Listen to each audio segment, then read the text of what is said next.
Now we're looking at step 2, the planning cycle. So we've got our drill down technique. We've figured out what the smaller chunk of manageable goals is.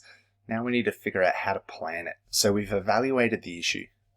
We've reflected on how to approach it, which is where the drill down technique comes in. We've set some goals. So from the lower tiers of that drill down technique, we can break them into a goal, such as with the one we talked about before, making a poster to put by the printer, building a lesson to deliver in pastoral care. Then we explore the different options within this goal. So how do we go about achieving these? If my goal is to create posters or lessons, how could I do this? Do I want to do face-to-face? Do I want to create QR codes on my posters? Do I want to do activities? Break it into what are all the different options that I can control or I can do for this goal. Identify the resources that are available to you. So explicitly, if we're talking about making the posters, if I go digital versus on paper, what materials have I got? If I talk about the lessons, what resources have I got? Have I got staff that can help me? Have I got the ability to hold an assembly and just do everyone in one hit?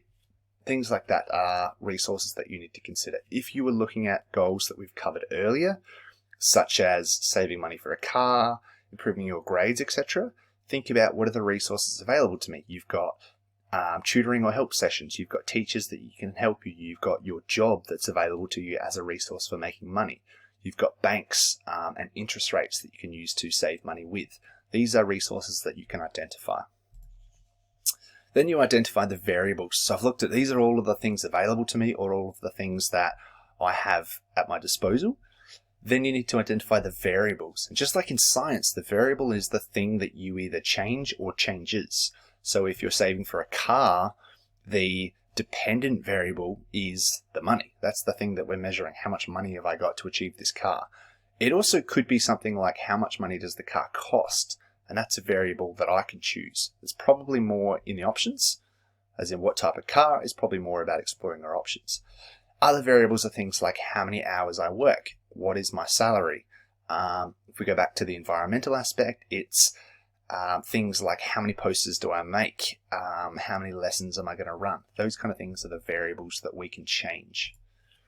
Then I choose the best option. I go through all of these pieces here and I go, what are the things I can change or measure? What are the resources I've got available? I pick the best one. So I've basically, it's like a brainstorming process. I've established all of my possible options. I choose the best one. Now I start the detailed planning. So now I would start building my poster on whatever format I've decided. I would start calling banks and working out salary plans and things like that for my car, whatever it is. This is the process where you really break it down and establish it. And then I implement it. So now that I've got all of these steps, time to start doing it. And I would have my little checkpoints and things to do with that point. So it links with goal setting because we've set the goal here.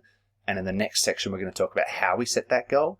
We go through all of these options, we implement the plan, but it's a full cycle. So I've implemented, I constantly evaluate. Am I on track? Am I increasing the number of people recycling paper? Am I on track for saving the right amount of money that I need within that time frame? If not, I go back and I reflect on how to approach this. If I'm not making enough, I need to reflect on that. And it might be as quick as going from here down to here or here and changing the amount that I save each week or something like that. So that's the process there. So a plan, when you're in that planning cycle, the plan should be fully considered.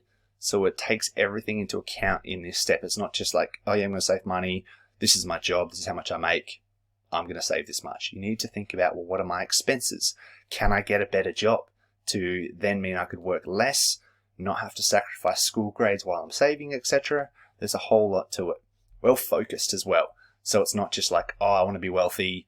Yeah, my plan is to get a good job, work hard, make heaps of money. That's not very focused. It's not clear. It also needs to be practical.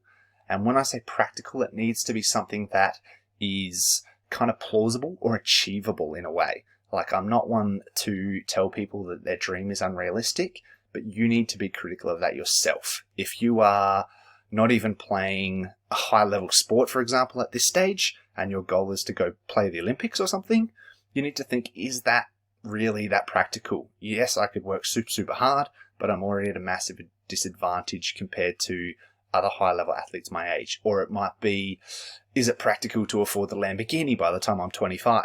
And then you look at how much money you would need to save, how many hours you need to work, what kind of jobs you're going to have in the meantime. And you might say, look, this is not really achievable within that time frame. I might need to flex the time frame. Doesn't mean I have to scrap the entire goal.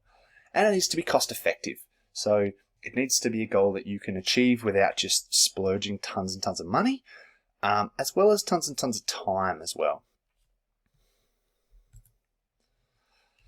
So I want you to plan a project that follows this plan. I want you to set a goal, explore the different options, identify the resources, the variables, choose the best option from those, give me a detailed plan with it, implementation, evaluation, and reflection on the feedback.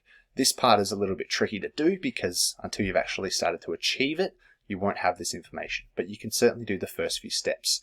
So have a go at that in the questions, and we'll leave this bit until either later down the track when you've started to implement it, or we'll leave that assuming that you know how to do that piece.